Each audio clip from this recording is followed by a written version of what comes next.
Thanks to Judicial Watch, we now have even more evidence in corruption and incompetence at the highest levels of our bureaucracy. Newly uncovered documents are showing that the conduit of the deep state himself, Bruce Orr, was actually given a whopping $28,000 bonus and a raise, compliments of you, the American people, during the very height of the Russia witch hunt. But that's not all.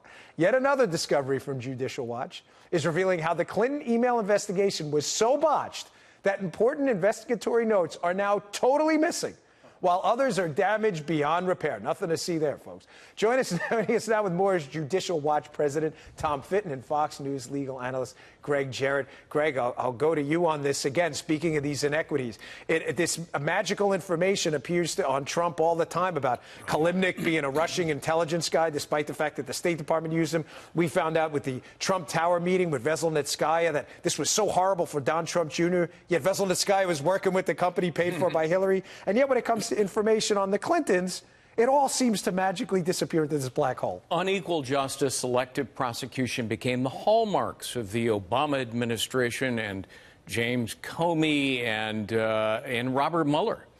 I'll give you a couple of examples. Huma Abedin told the FBI, there was no hacking of Clinton's server. Documents show that was simply untrue. The Chinese had hacked her server, and she knew it. So that appears to have been a lie. Huma Abedin and Cheryl Mills also told the FBI, and again, this is under oath, we don't know anything about Hillary Clinton using a private, unauthorized server. Documents show they were talking about it, communicating about it. And yet they were never prosecuted. Comey was asked about that. Why didn't you prosecute?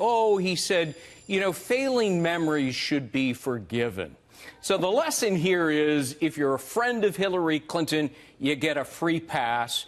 And if you so much as cough and sneeze in the vicinity of Donald Trump, the full force of the federal government will come after you with a vengeance. Yeah, Mike Flynn and George Papadopoulos' failing memories weren't forgiven at all. They were thrown in jail. That's right. Ridiculous. Tom, I'll go to you. Judicial Watch has been doing just tremendous work lately, Tom, and your recent discovery here of this missing information with the FBI. I have a theory on this. Tell me if you think I'm right.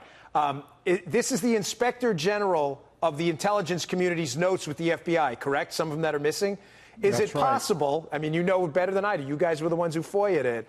Is it possible that was some kind of a damage assessment done by the intelligence community about Hillary Clinton's email, if it was hacked and what was out there? Well, the dates line up. The missing meeting notes are from a meeting that the intelligence community IG had with Peter Strzok and company, it looks like, about a month after the ICIG referred it to DOJ. So they had the intelligence community refer to the Justice Department Hillary Clinton for investigation over her missing emails, national security implications. They have a meeting about the issue a month later, and the notes are nowhere to be found.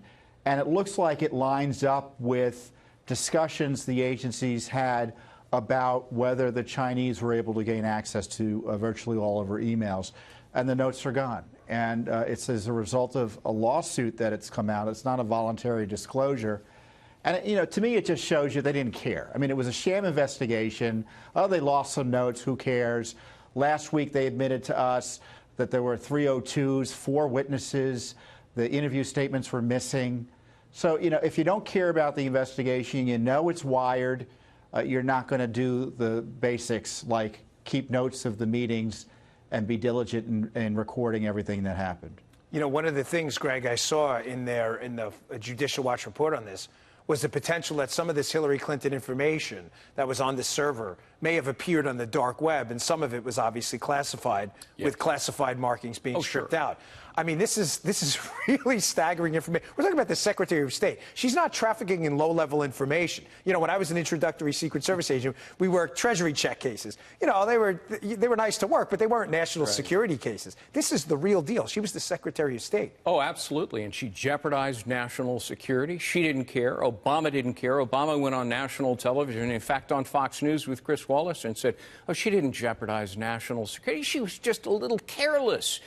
And, of course, that was the clarion call to Comey and the Department of Justice to stomp their foot on the scales of justice and clear Hillary Clinton, even though They knew she had certainly committed crimes, more than 100 of them, representing 110 classified documents on her unauthorized server.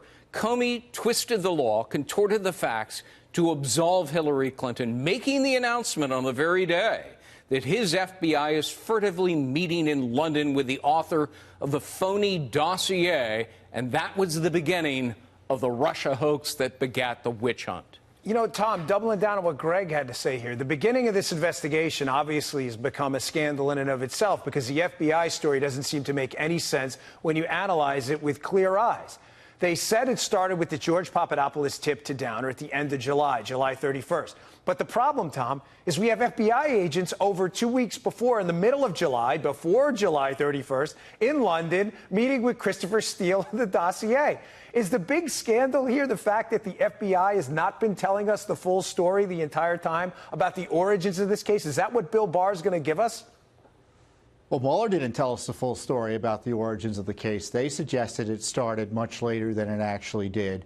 The FBI hasn't, quote, told us anything. It's all been leaks and suppositions. Mueller was supposed to tell us the truth.